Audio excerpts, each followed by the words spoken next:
Hi there. This is Professor Monty again. Let's work some simple interest examples. Now remember, the amount that we end up with simple interest is the principal, which is the amount we start with, times 1 plus the rate times the time. Okay, so a couple examples to look at. The first one says, how much money do we need to deposit? So we're looking at the amount to deposit. We're looking for P at 9% simple interest to have $10,000 in 8 years. So let's start with the formula. A equals P1 plus RT. Now, the A, we know that's what we want to end up with. That's the $10,000. So $10,000 is P, the principal. That's what we start with. That's what we don't know. That's what we're looking for. So we'll just write that as P. And then parentheses 1 plus the rate is 9%. Change that to a decimal. Remember, move the decimal 2 places to the left, becomes 0.09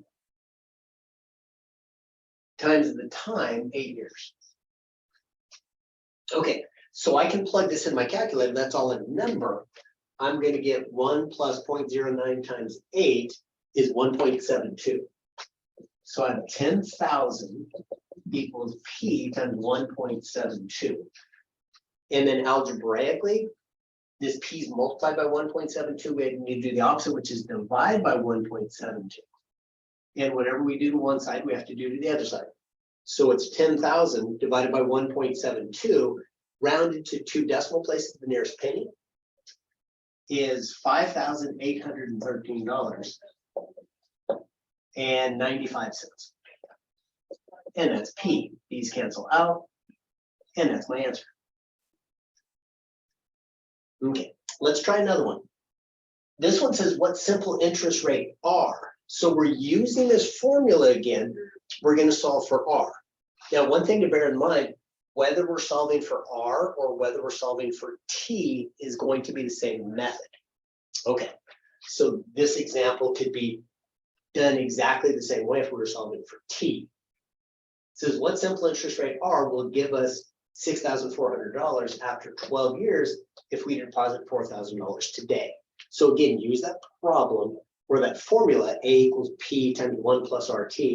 A is the amount we end up with. Well, we want to end up with $6,400. P is the amount we start with. In this case, it's $4,000. And then it's 1 plus, well, we're looking for R. We don't know R. Let's put R there. And then times T, that's the time. That's 12 years. Okay, a little more algebra this time than last time. So what I'm going to do is I'm going to use what we call the distributive property. 4,000 times 1. So we've got the 6,400. 4,000 times 1 is 4,000. Plus, well, the R times 12, I'm going to multiply that by 4,000. So I'm just doing it on my calculator, 4,000 times 12. And I get 48,000.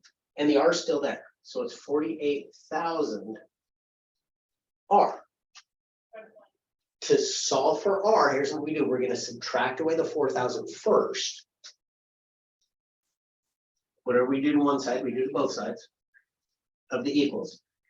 And so now we get 2,400 equals 48,000 R. And just like before, where we had to divide away, we're going to divide away this $48,000. Divided by 48,000 on both sides.